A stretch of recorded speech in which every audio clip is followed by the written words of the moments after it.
정치권 뉴스를 좀 네. 정리하도록 하겠습니다. 이재명 네. 민주당 대표가 어제 KBS 뉴스에 출연을 했더라고요. 네. 또 마침 해외로 도피했던 김성태 네.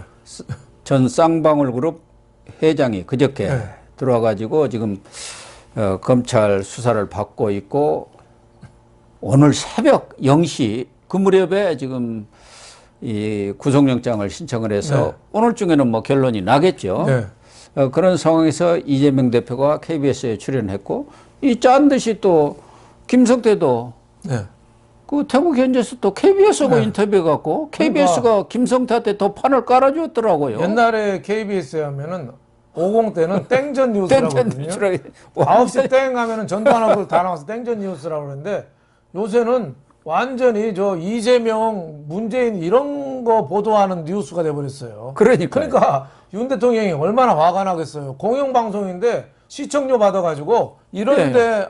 홍보해주고 있어요. KBS가 그 한동훈 그 법무부 장관 검사장 할 때 엉터리 보도, 그 채널A 왜곡 네. 보도, 신성식한테 거짓말 제보 받아가지고 이런 엉터리들을 나 제가 봐도 지금 KBS가 이 창구가 됐어요. 이재명하고 김성태. 아니 근데 KBS 자체가 지금 이사회도 다 문재인 정권 때 임명한 사람, 경영진 사장부터 임원들도 다 그 사람들이 그대로 있으니까 그 사람들로서는 빨리 윤석열 정권이 무너지든가 총선에서 지든가 해서 자기들의 기득권을 계속 가지고 가서 다시 이제 저쪽으로 정권 교체를 바라하는 그런 세력이라고 볼 수밖에 없는 일들이 벌어져서 참 안타까운 상황인데요. 그러다 보니까 이재명도 골라서 MBC 나가면 또 좀 그럴 것 같으니까 KBS 나온 것 같아요. KBS나 MBC나 뭐 지금 50보 100보 아닙니까? 좌파 성향을. 좌파 성향이긴 한데 MBC는 좀 좌충우돌이라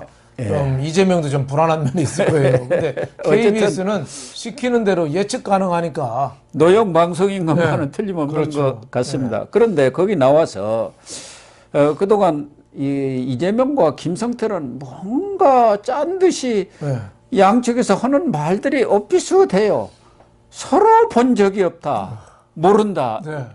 이랬는데 어제 KBS에서는 만난 적은 없지만 술 먹다가 전화를 했다는데 기억이 안 납니다 하고 또 한 발 물러선 것 같은 느낌을 줘요. 그러니까 여태까지는 쌍방울 빤스 입어본 적밖에 없다고 그랬거든요. 쌍방울 전혀 모른다고 그랬는데 말을 살짝 바꾸죠. 술 먹다가 전화를 받았는데 그런 일이 많아서 기억이 안 난다. 그러니까 본 적은 없는데 전화까지 한 거를 인정한 거예요. 그러니까 이재명은 왜 이렇게 기억이 안 나는 게 많아요. 옛날 김문기 본부장도 기억 안 난다고 그랬지. 뭐 김성태도 또 기억 안 난다고 그랬지. 다 모른다 모르세요. 그래서 제가 보기에는 치매가 7단계가 있다잖아요. 가벼운 치매부터 사람 못 알아보는 혼자 밥을 못 먹는 7단계까지 있는데 이재명 치매는 몇 단계인지 모르겠어요. 맨날 모르세요 하니까. 그래서 이재명 대표가 어제 그런 얘기를 한 거 보면은 바로 어제 그 쌍방울 비서실장, 그러니까 김성태의 전 비서실장 엄모씨라는 사람이 이화영 경기도 평화부지사에 있던 사람 뇌물 혐의로 지금 감옥에 있는 그 재판에 나와가지고 두 사람은 아주 가까운 관계다 이렇게 증언을 한 거 아닙니까? 그 법정에서 증언한 거예요. 그 거짓말이면 위중죄로 처벌받습니다. 그 소리가 나오니까 이렇게 쏙 한 발을 또 뺐어요. 그러니까 엄모씨 말고 또 어디서 터져 나올지 모르지 않습니까? 그러니까 조금 여지를 두는 게 그때 내가 그 기억이 안 난다겠는데 그거였나요? 이렇게 할 수도 있잖아요. 또 누가 나올지 모르지 않습니까? 그렇죠. 어떤 사람이 또 폭로하고 나설지. 그러니까 이재명이가 쌍방울 아는 거는 거기 빤스 입은 거밖에 없다고 그러니까 어느 정치인이 그랬잖아요. 빤스를 김성태하고 바꿔 입는 사이다. 내일을 얼마나 지냈으면은 서로 빤스 바꿔 입는 사이가 됐냐. 뭐 이럴 정도로 비판하기도 했는데, 그러니까 이재명이가 자기를 변호사비 대납도 수사하는 거는 뭐 자기를 마녀 취급하는 거다 그랬는데. 나토캡이라고도 그랬어요. 네, 나토캡이라고도. 아무 말이나 그냥 극단적으로 저항하는 거죠. 그러니까 이재명이 갖고 있는 지금 공포심, 불안감 이런 게 어마어마하다고 봐야죠. 그러니까 그 국회의원 되고 당대표하고 기소돼도 그 계속 당대표 유지할 수 있게 당원 80조도 바꾸고 한 대여섯 개 방탄복을 입었는데 지금 물에 빠졌거든요. 예. 물에 빠졌는데 방탄복 이게 무거워서 그냥 가라앉게 생겼어요. 예. 요새 아바타 2 영화 보세요. 요새 물속에서 전쟁을 많이 합니다. 뭐 이재명이가 지금 싸움은 물속에서 전쟁인데 너무 많이 옷을 껴입어가지고 혼자 지금 물에 빠질 지경이다. 빠져 죽을 지금 숨만 헐떡거리고 있다. 이렇게 봅니다. 뭐 쌍방울에서 변호사비를 대납했는지 여부는 알 수는 네. 없지만 그건 이제 검찰 수사를 통해서 밝혀질 문제고 또 김성태가 들어왔으니까 그 부분은 더 검찰에서 압박을 하지 않겠나. 아주 최대 관심을 갖고 수사를 할 수밖에 없는데 문제는 서로 모를 수가 없다는 그런 증거들이 아까 뭐 엄모 씨 비서실장 지낸 사람 말고도 이재명 측근에서 그 변호사라든가 그 선거법 담당했던 그 측근들이 많이 사회이사로 쌍방울에만 사회이사를 거의 대놓고 했어요. 하다보다 이해찬 보좌관까지도 무슨 어디 사회이사로 가 있고 남북 교류 협회 경기도고 아태보고 아태도 뭐 이재명이가 남북 그 무슨 성과 내기 위해서 급조한 단체입니다만은 안 무서우고 그럴 때도 쌍방울에서 돈 다 대줬지 않습니까? 그렇죠. 그러면은 경기도지사가 그걸 모를 수가 없잖아요. 뭐 100만 원 대준 게 아니고 몇 억씩 대줬지 않습니까? 쌍방울이 이재명 측근들하고 먹여 살리다시피 했죠. 그래서 제가 쌍방울 이따 나온 측근한테 얘기를 들었거든요. 정치인들한테 쌍방울이 준 법인카드가 20장이 넘는답니다. 20장이 넘는데 그게 정치인이면 어디로 갔겠냐.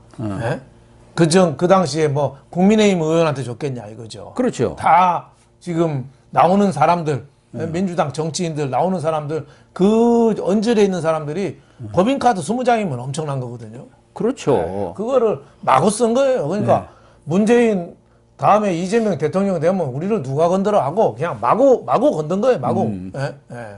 그러니까 한동훈 장관이 그 조폭들이 정치인을 뒷벌이해서 기업인 행세하고 기업 사장하고 이런 일을 그 백주 대낮에 벌인 그런 사람들을 그대로 둘 수 없다. 그렇죠. 이렇게 얘기한 거 아닙니까? 그러니까 조폭 기업인은 뒷배가 정치인이다 그 얘기 아니겠습니까? 그렇죠. 그럼 한동훈 장관이 아무 근거도 없이 그렇게 얘기할 수는 없는 거 아니에요.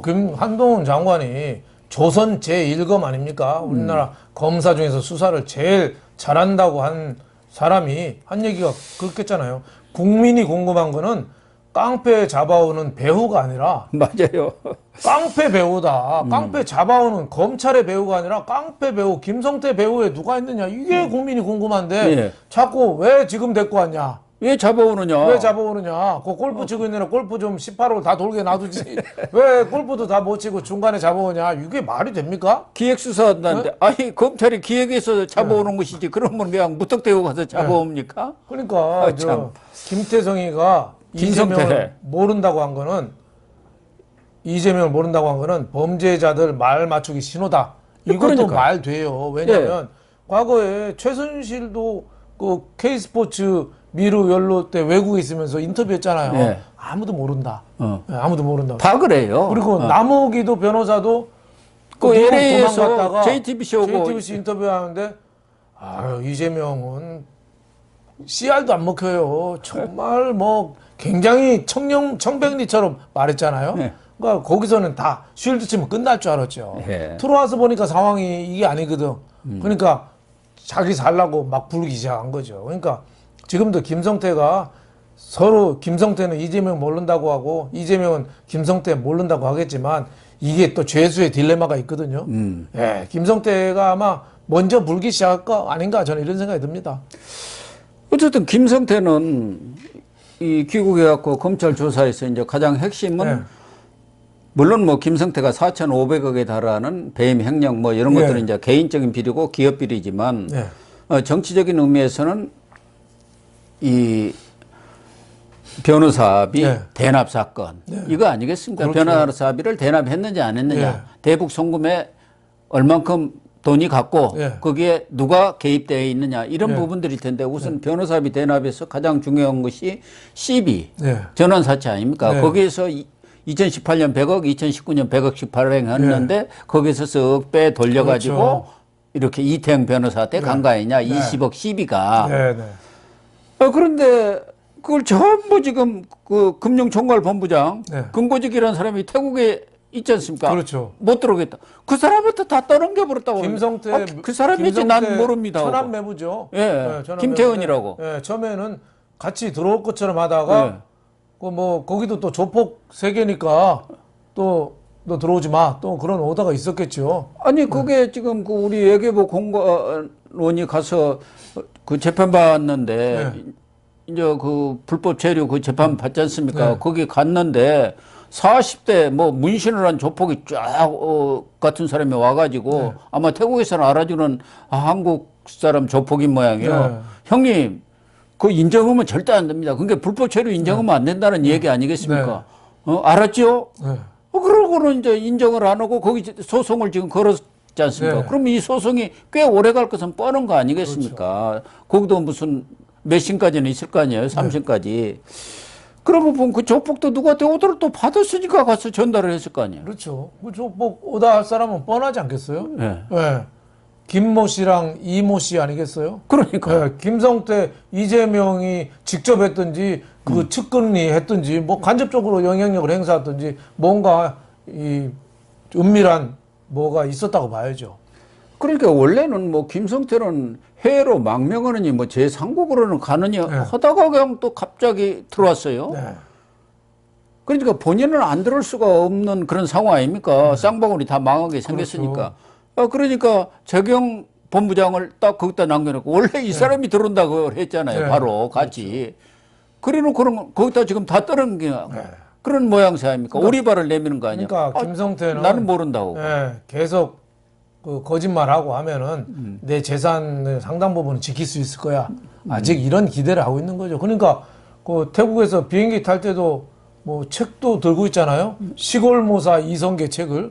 그래요? 예, 난 이거 어디 이성계가 그 조선 건국하기 전에 고려 장군으로 있으면서 황산벌 예. 거기 왜구하고 그 큰 접전에서 대승을 했다고 그래요. 그 얘기를 쓴 소설이에요. 예. 근데 그 책을 뚝 들고 거의 영화에 나오는 조폭 사위처럼 예? 나 먹은 거는 뭐 그 야채하고 회 좀 배달시켜 먹은 것밖에 없는데 왜 이렇게 나만 뭐래 뭐 이러잖아요. 그게 무슨 황제 도피냐 하면서 오히려 큰 소리 치고 그렇죠. 템프로 여성 부르고 그런 게 황제 도피 아니고 그리고 거기서도 뭐 대놓고 돌아다녔다고 그러더라고요. 뭐 나 잡아봐라 하는 식으로. 그러니까 간이 배 밖에 나온 거예요. 나온 거죠. 그러니까 안 하고 지금도, 민으로 놀았다. 예, 계산해봤는데 난 돈이 부채 뭐 벌금 내고 뭐 잘 아무리 해도 나는 돈 남는 게 많아. 이러니까 들어온 거죠.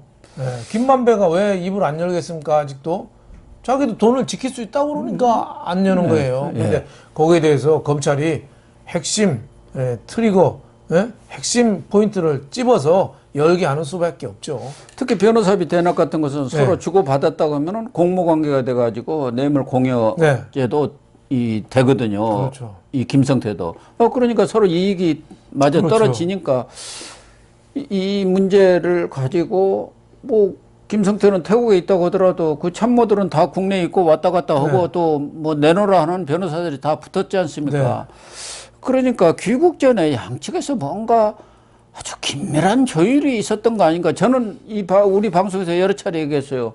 검사장을 지내신 분이 김성태 들어온다고 하니까 아마 충분히 이치고고 조율이 돼서 들어왔을 거야. 그렇게 이야기를, 아이, 설마 그러겠습니까? 그랬는데 사실인 것 같아요. 양측에서 이 오리발 내미는 거라든가 이 말하는 거 보면은 뭔가 이렇게 딱딱딱딱 아구가 맞아가면서 하고 있단 말이에요. 오리발 내미는 것까지. 그러니까 한동훈 장관이 일찍이 예측을 했잖아요. 김성태가 이재명을 모른다고 한 거는 범죄자들의 말 맞추기 신호다. 나 모른다고 할 테니까 이재명 당신도 나 모른다고 해. 이런 거죠. 뭐. 그러면서요, 이재명은 뭐 검찰에서 27일 날 출두하라고 했는데 나는 평일에는 일이 하니까 토요일 날 28일 날 출두하겠습니다. 뭐 지난번에 하도 국회의원들이 우르르 뭐 40여 명이 또 병풍 치러 갔지 않습니까? 꼴불견이죠. 꼴불견. 이번에는 그냥 변호사 한 명만 데리고 가겠다고 그러네. 그러니까 뭐 이재명은 40명 오라고 안 했는데 자발적으로 왔다 그러는데 분위기를 그렇게 유도한 거죠. 그러겠죠. 근데 얼마나 그 방탄 모습, 국회의원들이 지금 할 일 하나도 안 하고 저러는데 그 남 검찰 출두하는 데나 따라가서 병풍 쓰고 있어요. 정말 한심해서 그때 여론이 정말 안 좋았거든요. 그래서 이번에는 오지 말라고 했는데 아마 그럼에도 불구하고 또 가는 놈은 갈 거예요. 예. 그럼요. 또 예. 그런 때 또 충성심을 보여야. 논도장찍으로, 예. 논도장찍으로 그런 놈들이 또 공천을 또 잘 따긴 하더라고요. 그러니까요. 그러니까 예. 기업이나 정치나 보면은 논도장 잘 찍는 놈들이 꼭 앞자리에 한 자리씩 해요. 네. 아무튼 뭐 김성태도 귀국을 했고 이제 뭐 구속이 되는 것은 뭐 불문가지인데 이재명 구속 여부는 이제 두고 봐야겠습니다만은 검찰이 이재명 수사에 대해서는 이제 거의 막바지 정점으로 치달아가는 것 아닌가. 그렇죠. 뭐 2월 중에 이재명 그래서 구속은 결정이 나겠죠. 우리 국민들도 이제 이재명 소리만 들어도 좀 피로감을 느끼니까 검찰로서도 이렇게 오랫동안 수사를 했고 또 윤석열 대통령 당선시킨 것도 이재명이라든가 문재인 수사를 제대로 하라는 그런 염원이 담긴 것도 사실 아닙니까? 그러니까 이제 결과로서 보여줘요. 이 기자들은 기사로서 보여주는 것이고 검찰은 수사 결과로서 그렇죠. 그걸로 보여줘야 한다 이 말이에요. 이 사람들 오리발 내민 거 그거는 뭐 검찰로서도 최고 엘리트 이 검객들이 달라들어서 수사를 하고 있는데 그런 정도를 까발리지 못하겠습니까? 저는 그렇게 봅니다만. 뭐 저는 다 끝났다고 봅니다.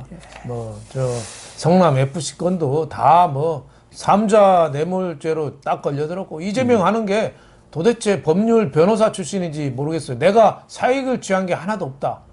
사익 취한 거랑 상관이 없어요. 제3자 뇌물죄는. 그러니까요. 예? 그 쓰리 쿠션으로 그 광고 뭐 명목으로 한다고 해서 다른 민원을 봐주고 했으면 이게 3자 뇌물죄죠. 옛날에 공정거래위원장 이남기인가요? 업자 봐주고 자기 다니는 절에 1억 시주했다고 제3자 뇌물로 처벌받았잖아요. 시주를 자기가 받은 거 아니거든요. 그게 3자 뇌물죄입니다. 그러니까 이재명이가 급하니까 나는 사익을 취한 거 없다. 초밥만 먹었다. 그 말이 되나요? 안 되죠. 그러니까 이재명이가 정말 삶은 소대가리가 웃을 일입니다. 검찰이 명쾌하게 밝혀주시기를 부탁을 드리고 기대를 하겠습니다.